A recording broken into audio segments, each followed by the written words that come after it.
My film Battleground examines the ideological divisions of our present-day America.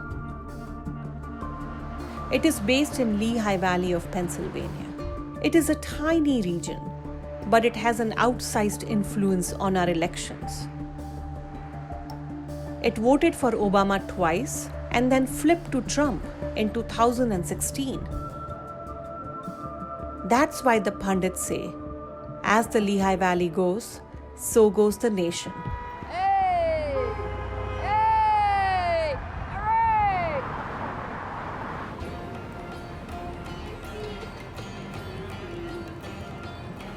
I have been living in America for 15 years, in my ethnic enclave in New Jersey. Trump's victory unsettled me. I felt like my community came under attack.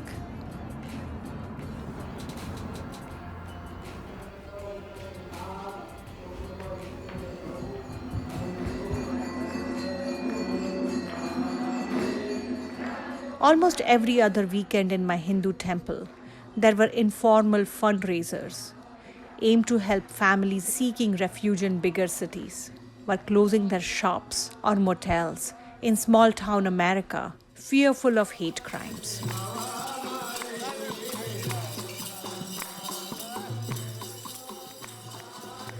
That's why I decided to understand the root causes of this hate and these divisions. It is perhaps in the Lehigh Valley that I would be able to understand the political fault lines that divide us in America. It was such an impressive plant, miles and miles along the river from the coke works on down and the foundry, etc. Almost everybody had somebody that worked in the steel. It was a hard-working town that enjoyed the fruits of its labor, and it was all being taken away from them, you know.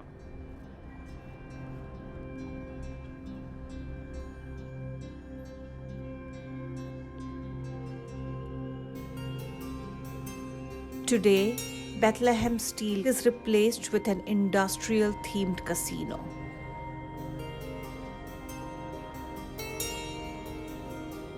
These steel stacks remind me of the cotton mills in Mumbai.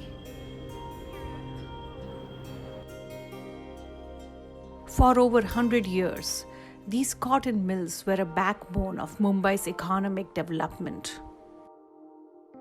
Today, they are all shut down and turned into malls. The people who worked at the cotton mills were left to fetch for themselves without any meaningful employment. आम्हाला भ्रष्टाचारी काँग्रेसचा रावण जाळायचा आहे, गाडायचा नव्हे, जाळायचा आहे, दिल्लीपासून ते गल्लीपर्यंत. Soon, the void was filled by the right-wing Hindu nationalist group called Shiv Sena, who promised to get the workers their rights. Many former mill workers, whose parents were communists, journeyed right into becoming Hindu nationalists. My grandfather was a staunch Hindu nationalist, and he used to feel that the Socialist Party leaders simply freeloaded on the working class to win elections. But when push came to shove, they delivered us nothing.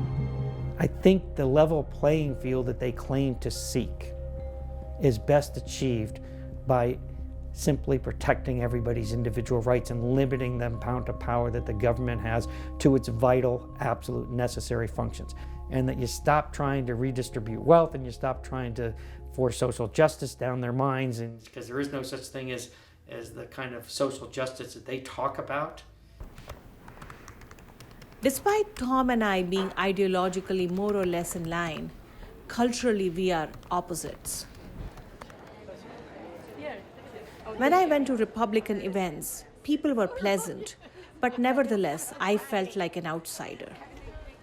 In order to really gain the trust of the Tea Party, I needed to find someone who they would open their hearts to. Trump forever! Love him! I collaborated with filmmaker Jonah Markowitz. Got this as the background, and he talks until 8 o'clock or whatever. The Tea Party welcomed me with open arms and hearts. But I must say I was leery of their beliefs. I was raised in a progressive, middle-class home in Brooklyn, New York. My mother, a lifetime feminist, spent her career advocating for victims of domestic and sexual abuse. My father is in occupational health. He fights for the safety of working-class men and women. As staunch progressives, their advocacy seemed to be woven into the fabric of progressive New York City politics. Joseph Santos! Greg Edwards seemed to be cut from the same cloth. We are demanding justice for Joseph and healing for our entire community. It's not easy to address issues of racial and social inequality head-on without alienating white Democrats. He walked this line with effortless grace, with passion and clarity. When he spoke, The revolution always ain't televised. I was captivated. We're ready to win. We're ready to win. We're ready to win. I had seen this show before. Greg Edwards reminded me of the cult-like figures I saw in socialist India. They promised us the moon, but delivered us nothing. All right, let's get to work, y'all. So even though I blended in and felt accepted by Greg's campaign, I had my doubts about him. It's more than saying I'm a progressive. It's about your policy stance. It's just my father and mother around their 40th anniversary. During the 3+ years we spent filming, I found myself caring deeply for Tom Carroll. You're in the living room, so yeah, I'm a little crazy. He and I may never agree ideologically, and that's okay. More importantly, over time I began to recognize why he cares so deeply about his work.